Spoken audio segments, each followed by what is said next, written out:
Good morning, friends. On behalf of Department of ECE, Janssen Institute of Technology, I welcome you all for this video lecture. The topics to be presented are electronics in day-to-day life, role of logic gates in engineering, electromagnetic waves, communication in engineering.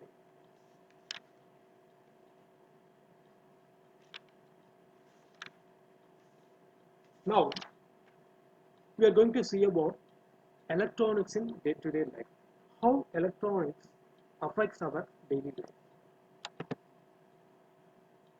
Before getting into the things, in the universe, the materials are classified as conductors, semiconductors, and insulators.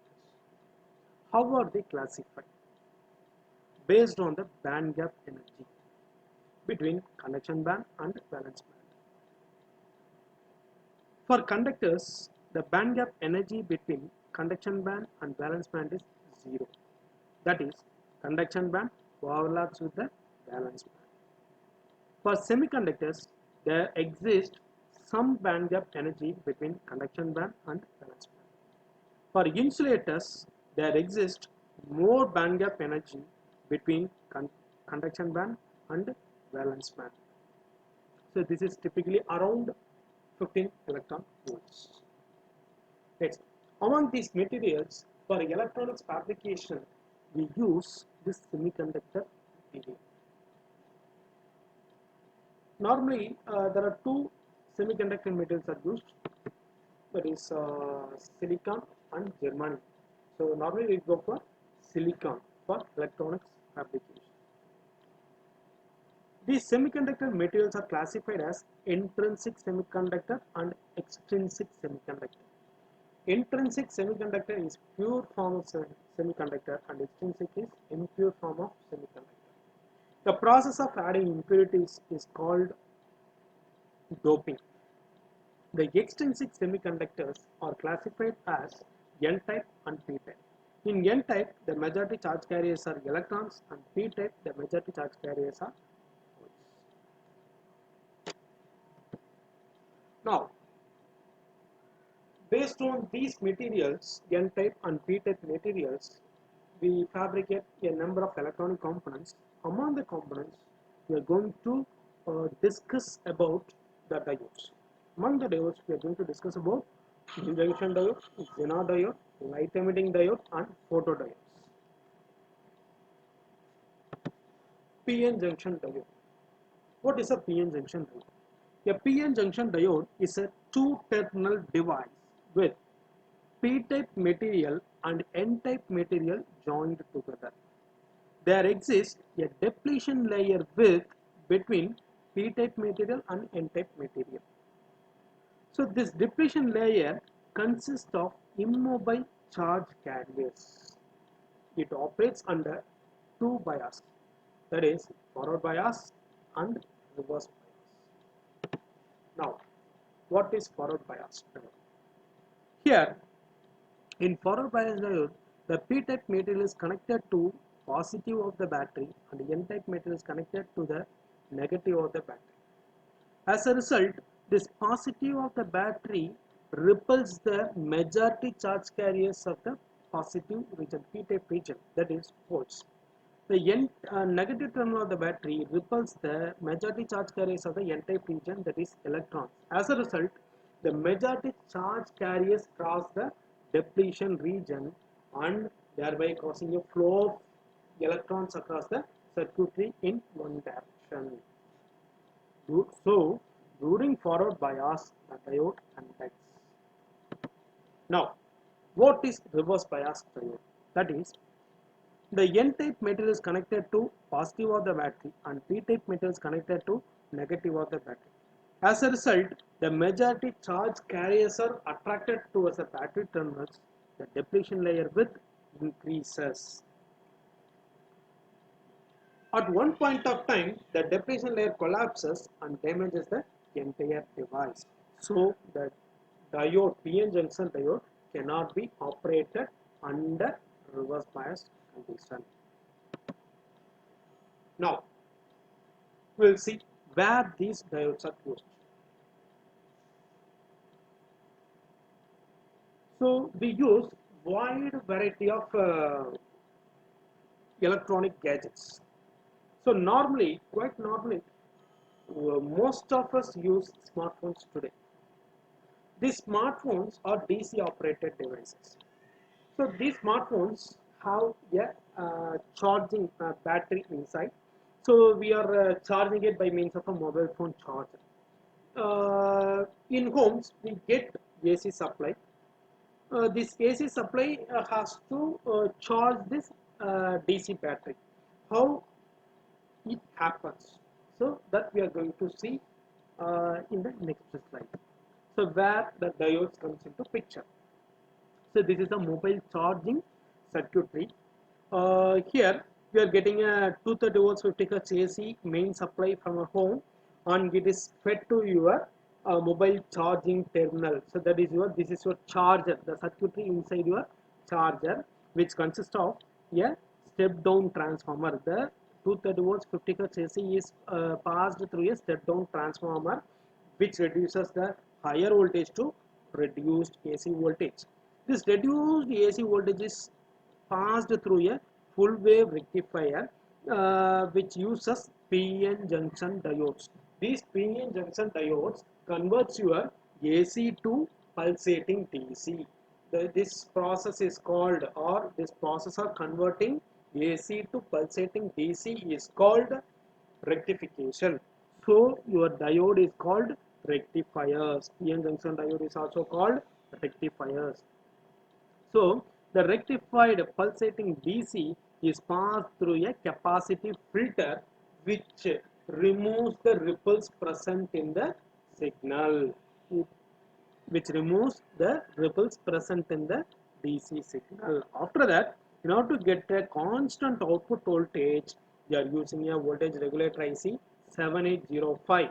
So which produces a constant output voltage of 5 volts. So this is a typical example, typical circuitry of our mobile charging unit, where we deploy these diodes. So here these diodes plays, these PN junction diodes plays a crucial role in converting your AC to DC. Next. Now we are going to see about Zener diode. So what is the basic difference between a PN junction diode and Zener diode? A PN junction diode cannot operate under reverse bias. A Zener diode operates under reverse bias.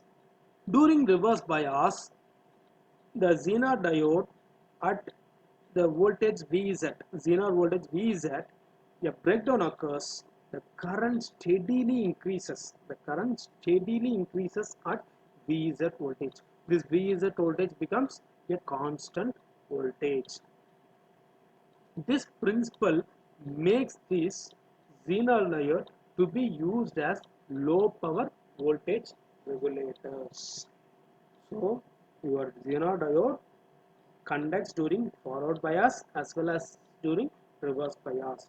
So the breakdown during reverse bias is used as a principle to make the make Zener diode to operate as low power voltage regulators. The electronic component used as voltage regulator is Zener diode.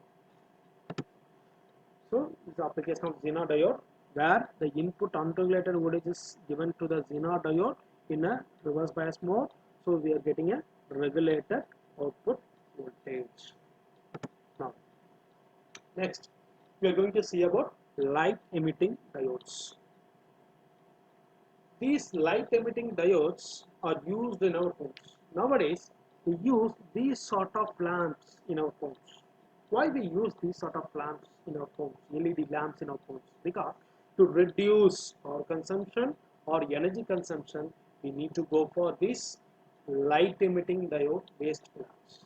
Our government is also promoting the use of such lamps to reduce energy consumption or power consumption.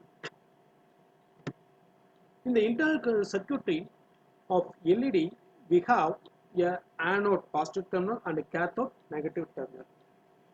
In the circuitry, the positive terminal is connected to positive of the battery and negative terminal is connected to the negative of the battery. This is forward biased condition. As a result, the electrical energy is getting converted to light energy. Here in LED, electrical energy is converted to light energy. Next. Now we will discuss about photodiodes. It is also a two-terminal device with P-type material connected to negative of the battery and N-type material connected to the positive of the battery. So it's a two-terminal device with P-type material connected to negative of the battery and N-type material connected to positive of the battery. So it is under reverse bias. As a result, there will be some depletion layer. The depletion layer with increases. So upon the depletion layer, we pass the light. The depletion layer consists of immobile charge carriers. The incident light on the depletion layer provides sufficient energy to generate more electron hole pairs. As a result, there will be more electrons passing across the circuitry. So more electrons will be passing across the circuitry because of the incident light. We are operating the device under reverse bias. Thus, we are converting the light energy to electrical energy. So the basic difference between LED and the photodiode. So LED converts electrical energy to light energy. Photodiode converts light energy to electrical energy. So these photodiodes find its application in industries as counting devices. Here we use these photodiodes as sensors to count the number of products. Moreover, these photodiodes are used in fiber optic communication. So nowadays we send our voice signal as data, as well as whatever we surf through internet or considered as data. So all these data are transmitted over fiber optic cable or OFC cable. In our country, BSNL has laid a very great fiber optic network. So in this fiber optic cable, we transmit data in the form of light. This light signal cannot travel over a long distance. In order to transmit over a long distance, we need to have repeaters. In repeaters, the light signal is converted to electrical signal, amplified, and then the amplified electrical signal is converted to optical form and transmitted. So during the process of converting light signal to electrical signal, we use these photodiodes. Next, we are going to discuss about transistors. A transistor is a three-terminal device with two junctions.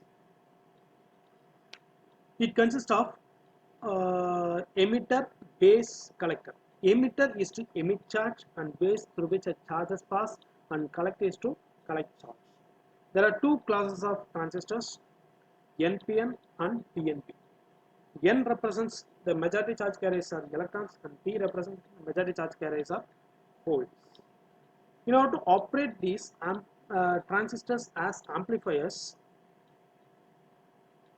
emitter base junction should be forward biased and collector base junction should be reverse biased.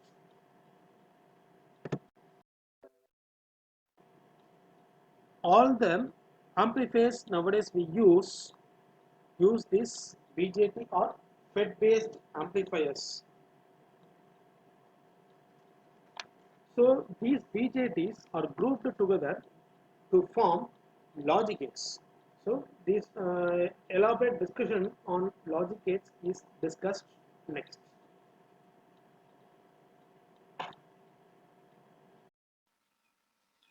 Next we will see role of logic gates in engineering.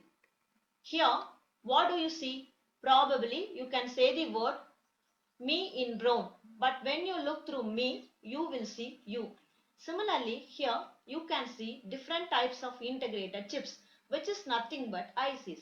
But when you look inside the IC, you could see more number of logic gates. These logic gates are integrated with each other. That's the reason which is called as integrated chip. You all are familiar with semiconductors. The semiconductors like silicon, germanium are used to construct transistors. Number of transistors are integrated inside the logic gates, and these logic gates are one of the fundamental building blocks of integrated circuit. Let us see the applications of IC. Nowadays, almost all the electronic components use IC. For example, computers, radio, television, mobile phone, children's toys, missile system, digital clock, medical equipment, and robotic system, etc. Any digital hardware system consists of transistors which forms logic gates from which we can fabricate an IC. Let us see about logic gates and how it could be used in a daily life. There are two types of logic gates. First one, basic logic gates, AND gate, OR gate, NOT gate. Second one, derived logic gates, NAND gate, NOR gate, XOR gate. These gates are derived from basic logic gates. Let us first see basic logic gates. AND gate is the first basic logic gate. This is the symbol of AND gate, which has two inputs A and B and a single output Y. The Boolean expression for AND gate is Y equal to A and B. Let us see the truth table of AND gate. When both the inputs are low, it produces the low output. If any one input is low, will also make the output as low. When both the inputs are high, it produces the high output. Let us consider two switches are in series. When both the switches are in open or any one is open, there is no path for current flow. If both the switches are closed, there exists a current path and bulb will glow. AND gates are used in security systems. Suppose we have to leave the house and keep the house secure, we have to turn on the alarm switch at the time of leaving the house. This will make the first input of AND gate high. If a burglar tries to enter a house, the person sensor detects it and makes the second input of AND gate high. Now both the inputs are high, which makes the AND gate output high. This high output activates the burglar alarm. Second type of basic gate is OR gate. This is the symbol of OR gate. Again, it has two inputs A and B and a single output Y. The Boolean expression of OR gate is Y equal to A plus B. Let us see the truth table of OR gate. From the truth table of OR gate, we can say the output is low only when both the inputs are low. If any one input is high or both the inputs are high, will also make the output as high. So for OR gate, we can say at least one high input produces a high output. Imagine two switches are in parallel. If any one switch is closed, there exists a path for current flow. Or both the switches are closed, again there exists a path for current flow. OR gates are used in car door open alarm system. If all the doors of cars are closed, the output of OR gate is low. If any one of the door is open, produces the high output and makes the alarm on. The third type of basic gate is NOT gate. This is the symbol of NOT gate. NOT gate is called as inverter because which performs the inversion or complementation operation. The output Y is the complement of A. From the truth table we can say if input is low, the output will be high. If the input is high, will make the output as low. Consider a light bulb placed in walkways contains a sensor and lights up automatically when there is no sunlight. This situation can be modeled by a NOT gate. Next, we will see derived logic gates. Let us first see NAND gate. NAND gate is nothing but which is the contraction of and NOT gate. The NAND gate output is same as that of your AND gate except the output is inverted. From the truth table of NAND gate, we can say The output will be high for the inputs are low or any one input is low. The output will be low only when both the inputs are high. NAND gates are used in device failure alarm. Consider a chemical factory where the exhaust fan helps to blow the pollutants out. The output of all the fans is connected to NAND gate, which is followed by the alarm system. When all the fans are operating, the NAND gate output is low, disconnecting it from the alarm. When any one fails, makes the NAND gate output high, the circuit is connected to alarm and makes it on. Let us see about NOR gate. OR gate followed by NOT gate is NOR gate. The NOR gate is same as that of OR gate except the output is inverted. Let us look at its truth table. The output is high only when both A and B are low. The output is low when either A or B is high or when both A and B are high. NOR gates are used as washing machine controller. The washing machine has three sensors. One sensor checks if the lid is open or closed. If the lid is open, it produces high output and otherwise zero. Another sensor checks weight limit. If the machine is overloaded, it generates high output, otherwise zero. The last sensor checks the water level. If the water level is minimum, it gives the high output, otherwise zero. During normal operation, all sensors produces the low output, which makes the NOR gate output as high, and the path is connected to main switch. If any one fails, the output of NOR gate will be low. The path is disconnected from the switch. Next, we'll see XOR gate. This is the symbol of XOR gate. Let us see the truth table of XOR gate. From the truth table of XOR gate, we can say XOR gate produces a logic 0 if both the inputs are equal. For unequal inputs, it produces a high output. So, it is called as inequality comparator. It can be explained by using a two-sided switch. In a room, the light switch is present near the door. While entering inside the room, you could turn on the light by using this switch. For the same light, there is another switch near the bedside for easy accessibility. By using this, you can turn off the light.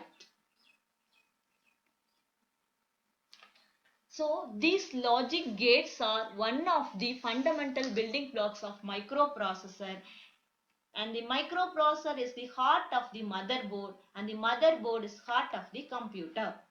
The ALU in microprocessor performs arithmetic and logic operations on digital data as directed by program instructions. Logical operations are equivalent to the logic gate operations that you are familiar with now. Robot is just a machine without processor.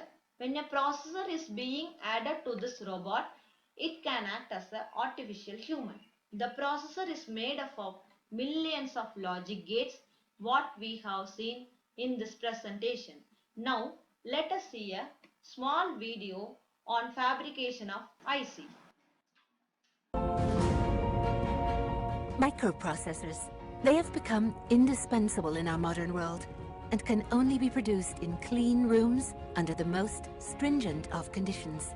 Sand is the basis for most microprocessors, which has a high silicon content, but also contains other elements such as oxygen and calcium. Through heating and other processes, silicon is extracted from sand and cast into blocks. Such a block has a high level of purity and is called ingot.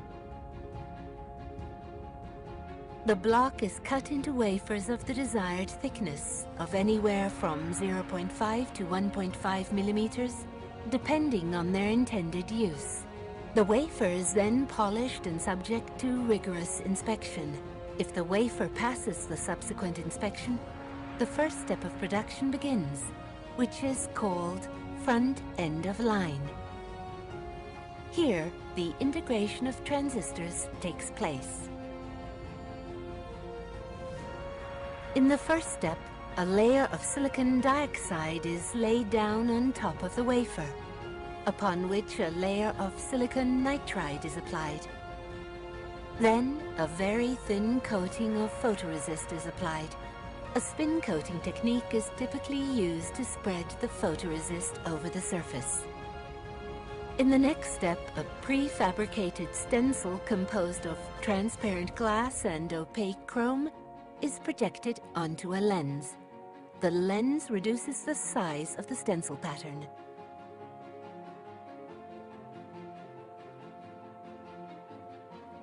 The photoresist becomes soluble wherever it is exposed to UV light.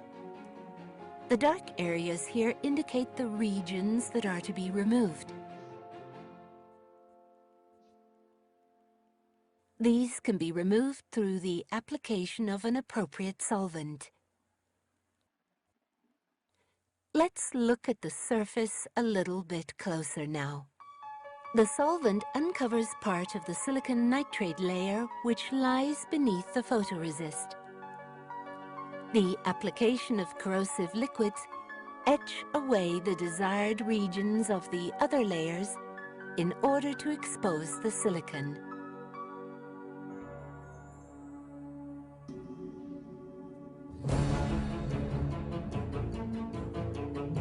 Finally, the cleaning of the photoresist and a further chemical etching of the silicon regions.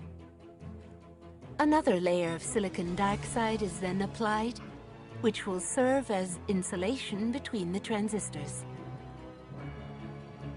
Etching and grinding processes expose the silicon underneath.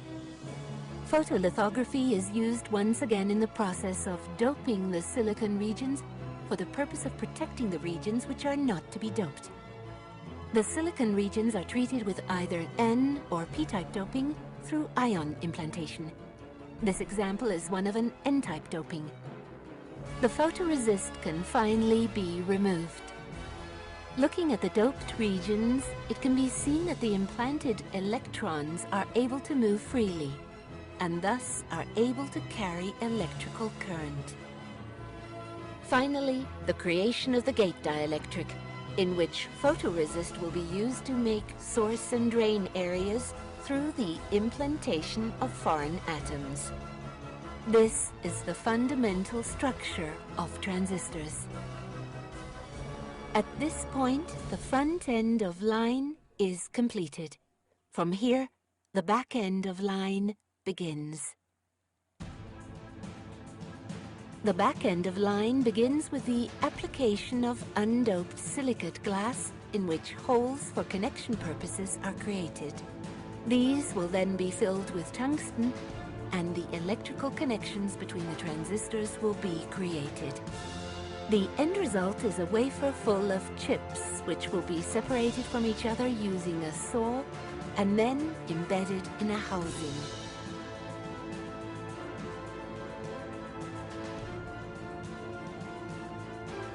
Through the process of bonding, the chip is attached to the contacts within the housing. A housing cover serves as protection from external elements such as dust. The processes shown in this animation are greatly simplified. The production of a microprocessor can require more than 100 individual process steps and can last for many weeks. Today, a simple microprocessor can contain several billion transistors. In this video, we are going to see about electromagnetic waves. When you tune your radio, watch TV, send a text message, or pop popcorn in a microwave oven, you are using electromagnetic energy. You depend on this energy every hour of every day. Without it, the world you know could not exist. Electromagnetic waves are produced by any accelerated charge which does not require any medium for propagation. So electromagnetic wave is a non-mechanical wave. Electromagnetic waves travel with speed which is equal to the speed of light in vacuum or free space. Electromagnetic waves are not deflected by electric field or magnetic field. Electromagnetic waves are transverse in nature. This means that the oscillating electric field vector, oscillating magnetic field vector, and propagation vector are mutually perpendicular to each other. Electromagnetic waves can be imagined as a self-propagating transverse oscillative wave of electric and magnetic fields. This 3D animation shows a plane linearly polarized wave propagating from left to right. The electric and magnetic fields in such a wave are in phase with each other, reaching minima and maxima together. Amplitude is the distance from the maximum vertical displacement of the wave to the middle of the wave. Wavelengths are measured between the distance of either crest or troughs. Frequency is defined as the number of cycles per second and is expressed as Hertz. Wavelength is the distance of one full cycle of oscillation. Longer wavelength waves such as radio waves carry low energy. This is why we can listen to the radio without any harmful consequences. Shorter wavelength waves such as X-rays can carry higher energy that can be hazardous to our health. Electromagnetic radiation is grouped into categories based on its wavelength or frequency into the electromagnetic spectrum. The different types of electromagnetic radiation shown in the electromagnetic spectrum consist of radio waves, microwaves, infrared waves, visible light, ultraviolet radiation, X-rays and gamma rays. The part of electromagnetic spectrum that we are able to see is the visible light spectrum. Gamma rays.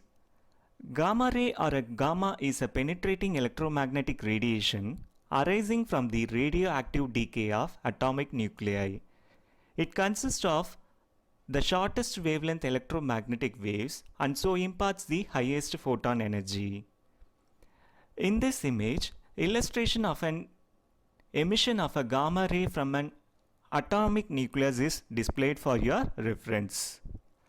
Gamma rays are also emitted during nuclear fission in nuclear explosions. X-rays make up X radiation, a form of high energy electromagnetic radiation. Most X-rays have a wavelength ranging from 0.1 nanometer to 10 nanometers, corresponding to the frequencies in the range 30 petahertz to 30 exahertz, and energies in the range 100 electron volt to 200 kilo electron volt. X-rays have wavelengths shorter than the UV rays and typically longer than those of gamma rays. The most often seen applications are in medical radiography and airport security scanners, but similar techniques are also important in industry. For example, industrial radiography, industrial CT scanning. An example of X-ray of human is depicted for your reference. Ultraviolet is electromagnetic radiation with wavelength from 10 nanometer to 400 nanometer with a corresponding frequency of approximately 30 petahertz to 750 terahertz. UV radiation is present in sunlight and constitutes about 10% of the total electromagnetic radiation output from the sun. It is also produced by electric arcs and specialized lights such as mercury vapor lamps, tanning lamps and black lights.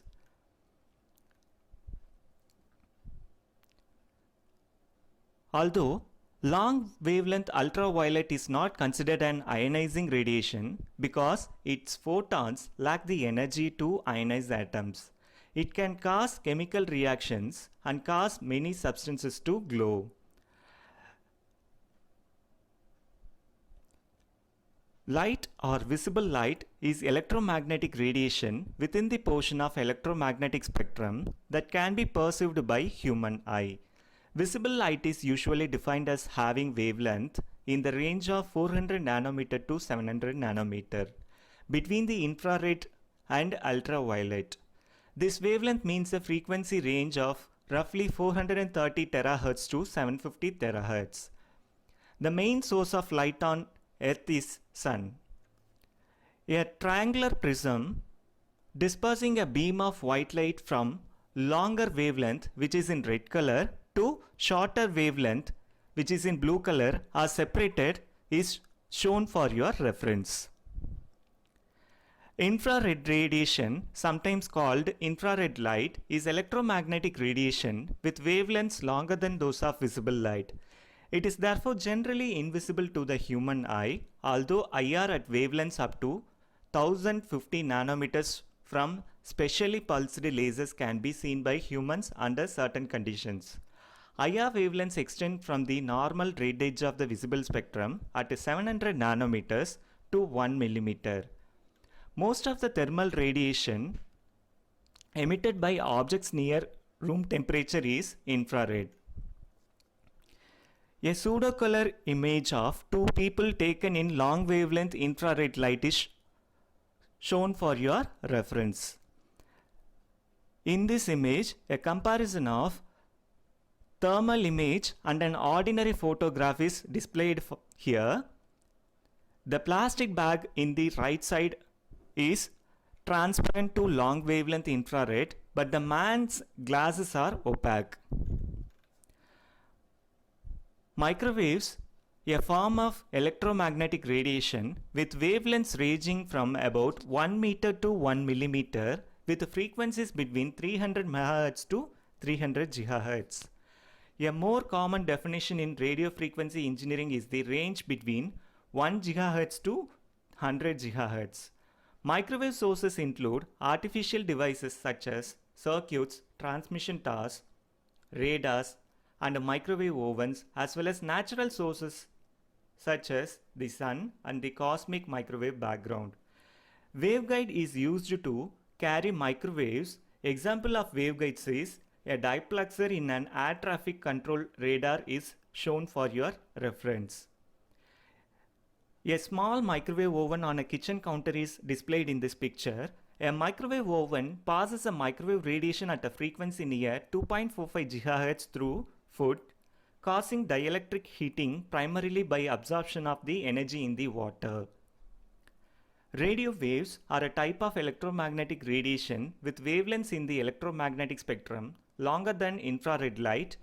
Radio waves have frequencies as high as 300 GHz to as low as 30 Hz. The corresponding wavelength is 1 millimeter to 10,000 kilometer. Like all other electromagnetic waves, radio waves travel at the speed of light in vacuum. They are generated by electric charges undergoing acceleration, such as time-varying electric currents. Naturally occurring radio waves are emitted by lightning and astronomical objects. Animation of a half-wave dipole antenna radiating radio waves showing the electric field lines. The antenna in the center is two vertical metal rods connected to a radio transmitter, which is not shown in this figure.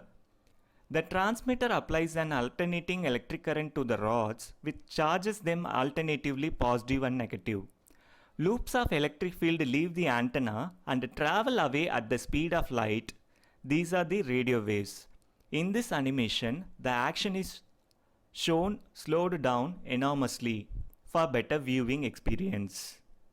Here, we'll see about communication in engineering. What is communication?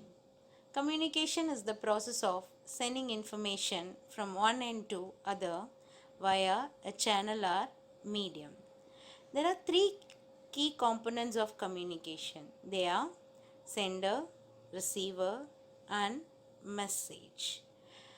The functional blocks of communication includes input message, input transducer, transmitter, a channel, a receiver, and an output transducer. Now let us see what does each block performs. Transducer, it is a device which is used to convert a non-electrical signal into an electrical signal for transmission. For example, the voice signal at the input is converted into electrical signal using a microphone. The input message may be in any format like picture, voice, sound, or any message signals. From transducer, the signal is transmitted to the channel via a transmitter.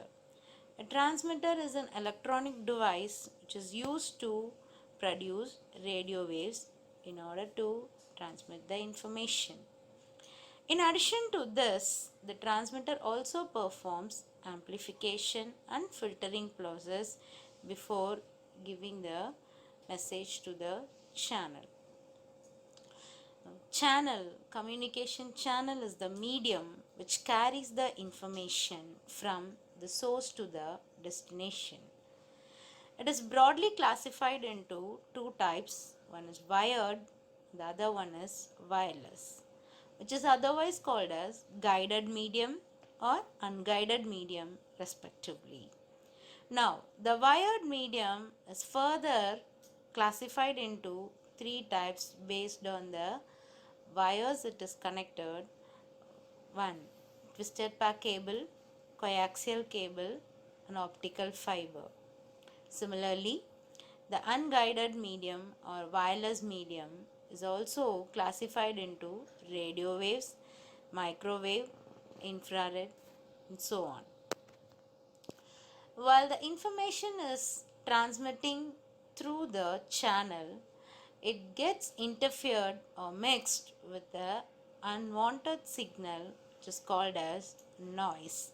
This noise will reduce the quality of the original signal in the receiver. Now coming to the last block, it is a receiver which is used to interpret the actual message from the transmitter. Along with this operation, similar to transmitter, receiver also performs amplification and filtering process to recover the actual message. Now, we'll see what are the different types of communication.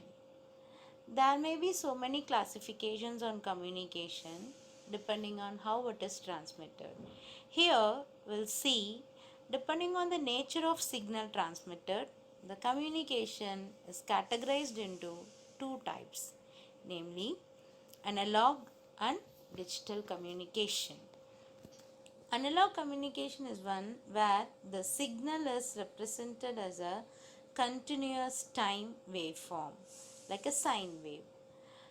Whereas in digital, the signals are represented as bits of ones and zeros, and it is in a pulse wave form in a wave format. Now for transmitting the information, the original signal, that is the message signal, which is otherwise called as baseband, cannot be transmitted as such. It has to be converted or changed to some other format so that it can carry the useful information for the longer distance to reach the destination. Now, to understand this, we should know what is modulation and what is the concept of modulation and why we go for this modulation. So let's start with what is the modulation and its concept. The word modulation means change. So here we are going to change some parameters of the carrier signal in order to make the information to be useful. So that the modulation is defined as the process of changing the parameters like amplitude, frequency and phase of the carrier according to the instantaneous amplitude of the message signal. So consider you have a piece of paper in the hand. If you throw the paper, you can pass it only for a small distance. Even it cannot travel a longer distance because the paper is of lesser weight. Now, if you roll the paper in a stone, and if you throw the same paper along with the stone, the paper can travel a longer distance than before. So this is because it has some weight substance, heavy substance, which carries the less weight paper along with it. Now compare the piece of paper as the original signal and the stone as a high frequency carrier signal. Now this is why we need a high frequency carrier to carry the information in the message signal in order to reach the proper destination. Apart from this, the modulation also has some other purpose which is useful for the communication. They are reduction in the height of antenna. As we know, the height of antenna depends on the wavelength and frequency of the message signal which has to be transmitted. The frequency of the message signal is inversely proportional to the height of the antenna. Thus, if you choose the original low frequency signal, then the practical height of the antenna is impossible to construct. So hence we go for high frequency carrier wave, probably in the range of megahertz, so that the height of antenna can be reduced to a practical normal size. Next is avoiding mixing of signals. So here mixing of signals, understood that it is crosstalk or maybe interference of two message signals while transmitting with less frequency difference. But when this is modulated, then the difference in the frequency between the two message signals will be large, so that there will be no mixing of signals, or maximum it will be reduced. Increasing the range of communication, that is, you can transmit for a longer distance. Multiplexing is a process where you can combine more messages in a single channel. That is possible by process of modulation. The last, it also improves the quality of reception. So for these advantages, we go for modulation. Now we'll see what are the different types of modulation. One is analog modulation, the second one is digital modulation. As like communication, when analog communication is done, then the modulation technique preferred is analog modulation. And similarly for digital communication, it is preferred digital modulation techniques. The analog communication is classified into three types of modulation depending on the parameters which is varied. 1. Amplitude modulation, 2. Frequency modulation, and 3. Phase modulation. Similarly, the digital modulation is also varied into amplitude shift keying, second frequency shift keying, third phase shift keying. Now let us see each modulation technique. What is it? Amplitude modulation. It is the process of changing the amplitude of the carrier signal according to the amplitude of the message signal, where the frequency and phase of carrier remains the same. Here you are seeing the amplitude modulated waveform along with the low frequency carrier, the low frequency message signal, high frequency carrier, and the last AM modulated waveform. You can see when the message signal, that is the black in color, when it is high, then the amplitude in the modulated waveform is also higher than actual amplitude of the carrier signal. And when the amplitude of the message is low, the AM modulated waveform has a lower amplitude, which is not the actual amplitude of the carrier.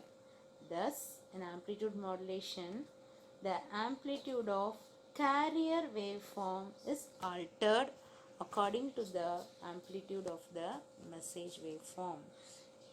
The AM has many applications where it is also used in broadcasting application. Broadcasting. Next, we go for frequency modulation. It is the process of changing the frequency of the carrier signal according to the amplitude of the message signal, where the amplitude and phase of the carrier remains constant. Here you can see the waveform of low frequency message, a high frequency carrier, and the FM modulated waveform.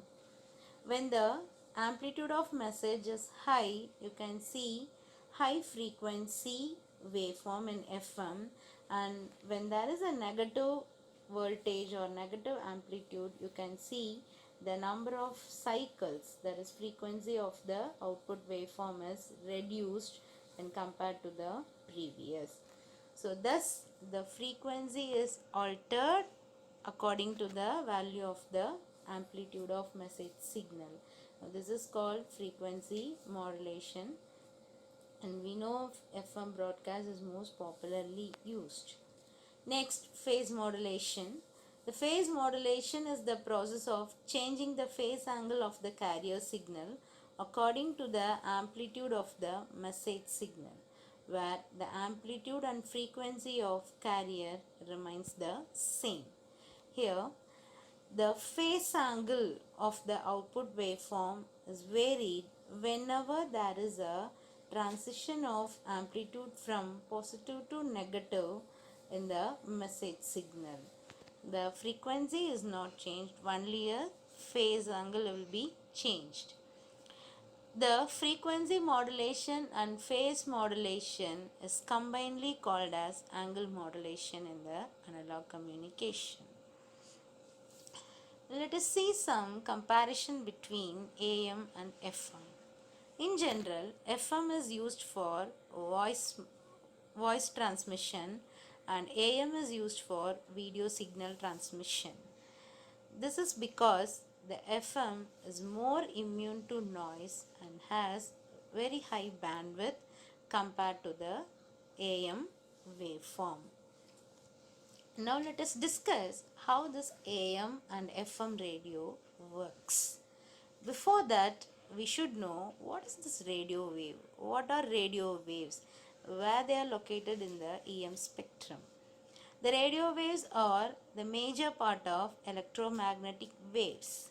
It includes gamma rays, X-rays, UV rays, visible, infrared and microwave.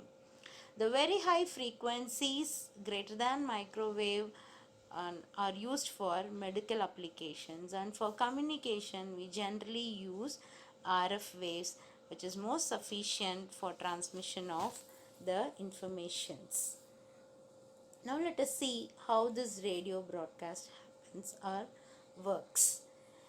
In an AM station or in an AM broadcast station, the AM radio uses amplitude modulation, which is being the very simplest modulation process for broadcasting. Now consider a message signal which is used to which is going to be broadcasted in an AM band.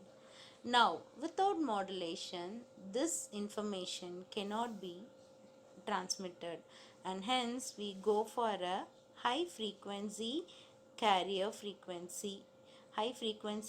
signal, which is used as a vehicle in order to carry this actual message signal to be broadcasting. So once amplitude modulation is done in the station, the signal is transmitted through the antenna, and it is transmitted via antenna, which is captured by the receiving antennas. Next, FM radio broadcast. So the FM radio uses frequency modulation. In general, the FM radio operates in the frequency range of 87.5 MHz to 108.0 megahertz.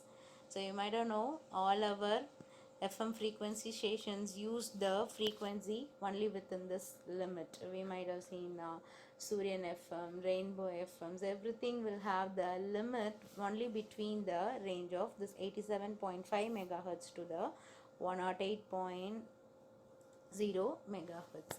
So to understand this, we should know how this free FM modulation is done in a radio station.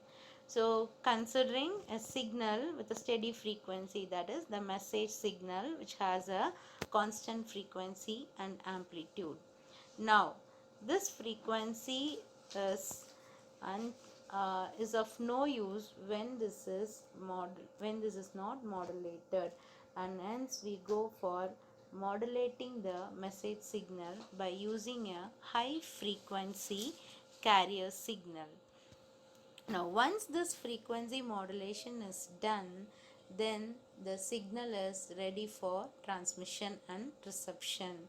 So here, after modulation, the signal is transmitted through the transmitting antenna.